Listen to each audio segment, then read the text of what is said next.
Je m'appelle Martin Beck, j'ai 23 ans, bientôt 24 forcément, et je suis danseur.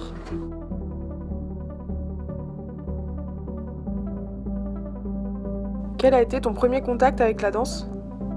Mary Poppins. Mary Poppins, c'est, je pense, de façon plus antérieure encore.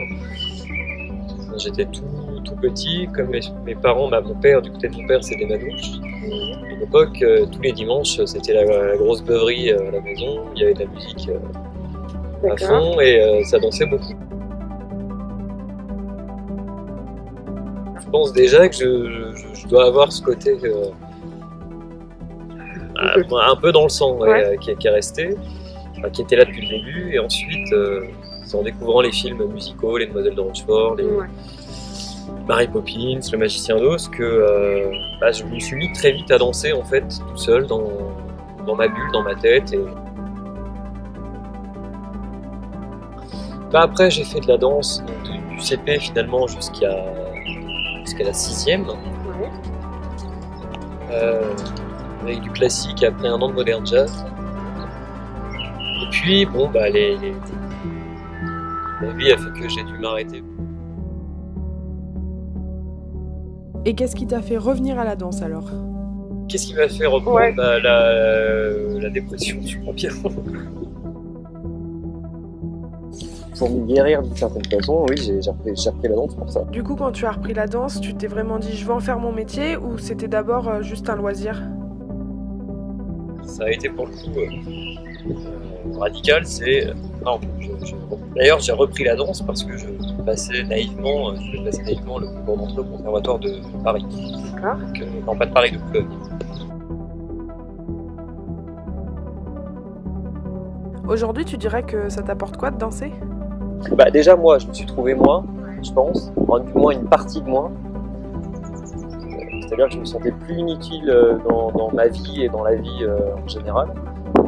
Et c'est un énorme travail aussi corporel évidemment, mais aussi mental. Sans la danse, aujourd'hui, par contre, je ne sais pas concrètement ce que je ferais, si même je serais encore là. Je l'exagère un peu, mais pas tant que ça.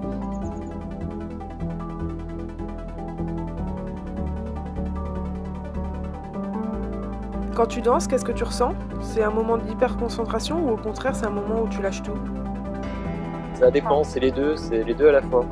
C'est à la fois un lâcher prise parce que en danse il faut lâcher prise pour pouvoir explorer les mouvements, explorer son corps, mais en même temps une concentration énorme parce que c'est ton corps et que tu dois en prendre soin, et puis il y a ce souci d'être du beau en danse, le souci de l'esthétique. Qu'est-ce que tu ressens quand tu es sur scène par rapport à quand tu travailles en studio ? Sur scène, c'est un moment qui est béni parce qu'on n'est plus soi-même. On ne doit pas être d'ailleurs soi-même, je pense, sur scène. Et puis ce plaisir d'être, ça aussi c'est clair. Pour moi, en tout cas, je parle pour moi, ce plaisir d'être vu. D'être vu sans être vu parce que c'est pas toi. Ce serait quoi ton plus beau rêve en tant que danseur ? Si tu avais accès à l'audition de tes rêves et que tu pouvais même la décrocher. En rêve, d'interpréter Burt dans Mary Poppins sur scène, parce que ça existe à Broadway. Le rêve en soi, c'est quand même incroyable d'être payé pour faire ce genre de choses. Dans le sens, t'es payé vraiment pour faire ce que tu aimes réellement, ce que tu rêvais de faire quand t'étais petit.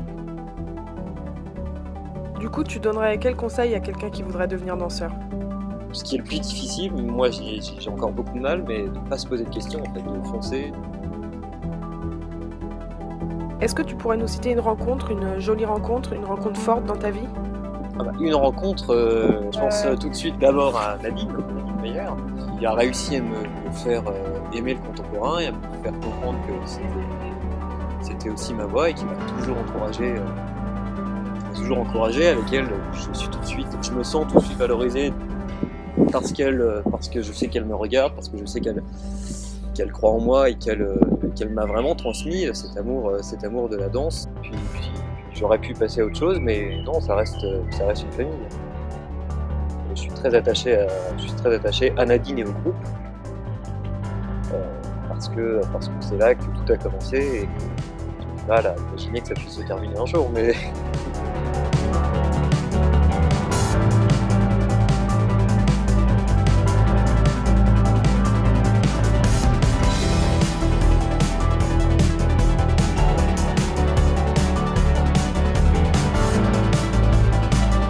mais je pense que là, ouais, la plus belle rencontre par rapport à la danse, ouais, ça va être Nadine, c'est clair.